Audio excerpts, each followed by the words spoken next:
Saudações, meus amigos! Tudo bem com vocês?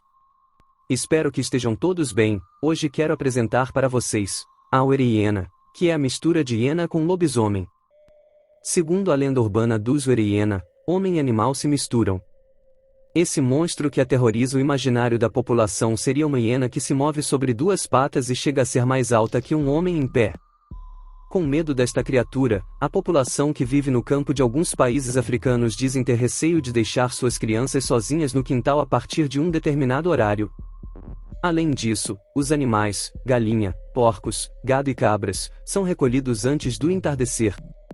Mas antes de conhecermos mais esse caso, gostaria de pedir a todos que se inscrevam em nosso canal, para receber mais casos como esse, e que não esqueça de deixar o seu like, que é muito importante, e comentem se já conheciam esse caso, ou algum outro caso parecido. Seu comentário é muito importante para a gente, nos ajude a desenvolver cada vez mais nosso canal.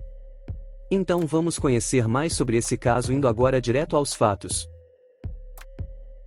Na aldeia de Atuga, na Etiópia, em qualquer noite do final de outubro, os agricultores locais certificam-se de regressar da tarefa de cuidar do seu gado bem antes do pôr do sol. Os mercados fecham e as mães acenam para os filhos voltarem das brincadeiras com um claro tom de urgência em suas vozes. Embora esteja a cerca de 4 quilômetros da cidade mais próxima, Atuga pode muito bem ser a sua própria província. Não fica apenas silencioso à noite. Com menos de 200 residentes, a aldeia funde-se com o campo, tornando-se um acessório da paisagem e não uma força urbana que impõe a sua vontade. Da segurança das suas casas, os residentes podem ouvir os sons das terras altas da África Oriental, um zumbido constante de insetos de vez em quando, o ganido agudo de uma hiena, quase passável como a alegria humana. Abaladas pelo som, as mães colocam seus filhos na cama todas as noites com o aviso de que o lobisomem se transforma à noite e que eles gostam de crianças. Segundo a lenda, as Were-Hiena ou lobisomem-hiena há muito atormentam lugares como Atuga, ao redor do chifre da África, Etiópia, Somália, Sudão.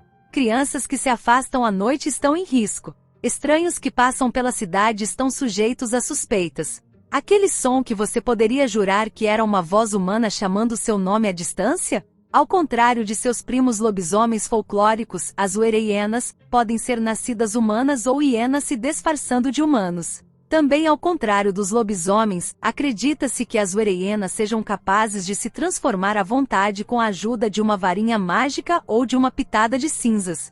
Às vezes, apenas o cheiro de carne humana pode ser suficiente para desencadear uma transformação.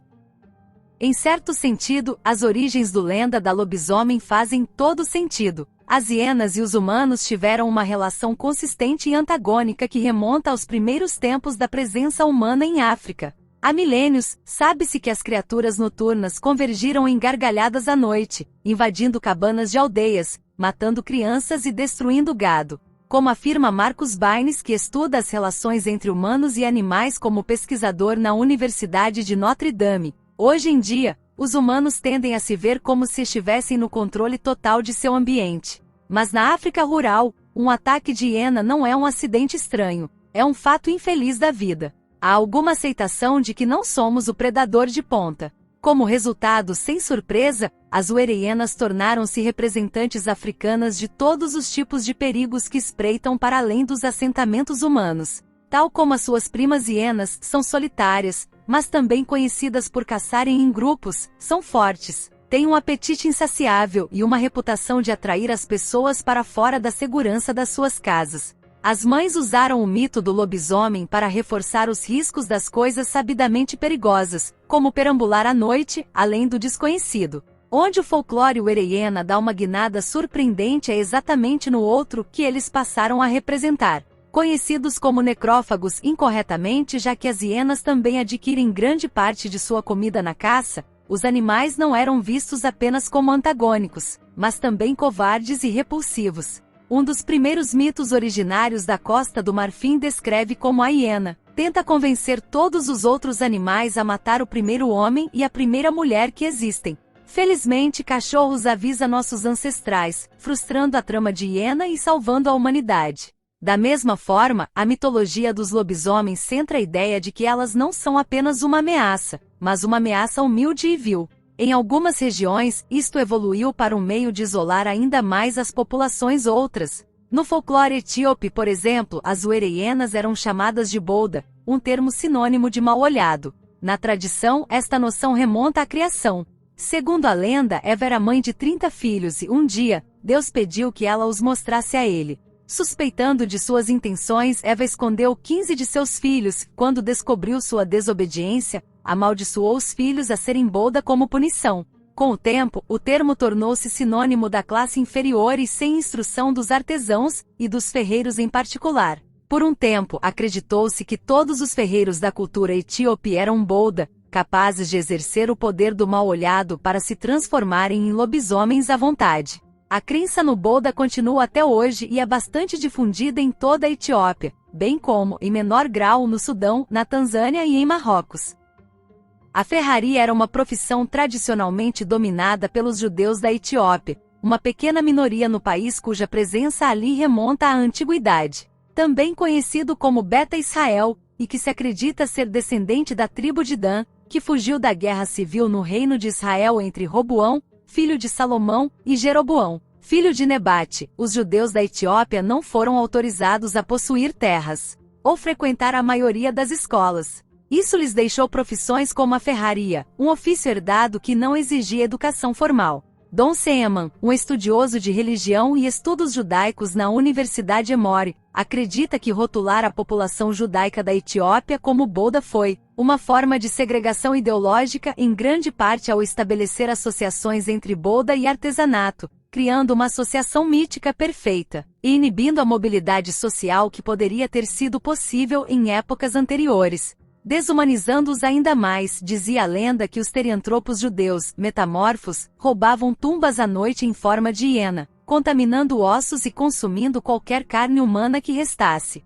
Acreditava-se que um cheiro persistente de carne podre era a melhor maneira de identificar o lobisomem depois que ela se transformasse novamente em humano. Os laços das uerehienas com os judeus da Etiópia são, em grande parte, uma coisa do passado. A maioria dos judeus etíopes foram forçados a converter-se ao cristianismo no século XIX e no início do século XX, ou emigraram para Israel numa série de operações orquestradas pelo governo israelita na década de 1980. Em outras partes da África, o lobisomem também assume propriedades ligeiramente diferentes. Na Somália, transforma-se esfregando-se com uma vara mágica ao pôr do sol. A versão sudanesa é mais violenta e conhecida por atacar amantes à noite. No Marrocos, acredita-se que todas as uerehienas se transformam todas as noites após o pôr do sol e retornam à forma humana ao amanhecer. Todos estes mitos partilham um traço comum: o medo do outro e da capacidade da natureza de perturbar a vida daqueles que não respeitam o seu poder. A crença nas uerehienas ainda é bastante difundida hoje na zona rural do Corno de África, particularmente em aldeias como a Tuga, onde a ameaça e a promessa da vida selvagem ainda rege a vida cotidiana. Lá, as mães ainda mandam seus filhos para a cama contando uma história sobre lobisomens, garantindo-lhes que, se atenderem aos avisos, o cacarejo bestial não será o último som que ouvirão. Eu agradeço a sua atenção e o interesse pelo vídeo, e convido você a deixar um comentário sobre o que achou. Nosso canal é dedicado a investigar casos sobrenaturais e mistérios sem solução, com rigor e seriedade. Seu feedback é muito importante para nós, pois nos ajuda a melhorar nosso conteúdo e a alcançar mais pessoas. Se você ainda não é inscrito no canal, aproveite para se inscrever e ativar as notificações, assim você não perde nenhuma novidade. Se você gostou do vídeo, por favor, deixe um like e compartilhe com seus amigos que também se interessam por esses temas. Um forte abraço a todos, cuidem-se e até a próxima.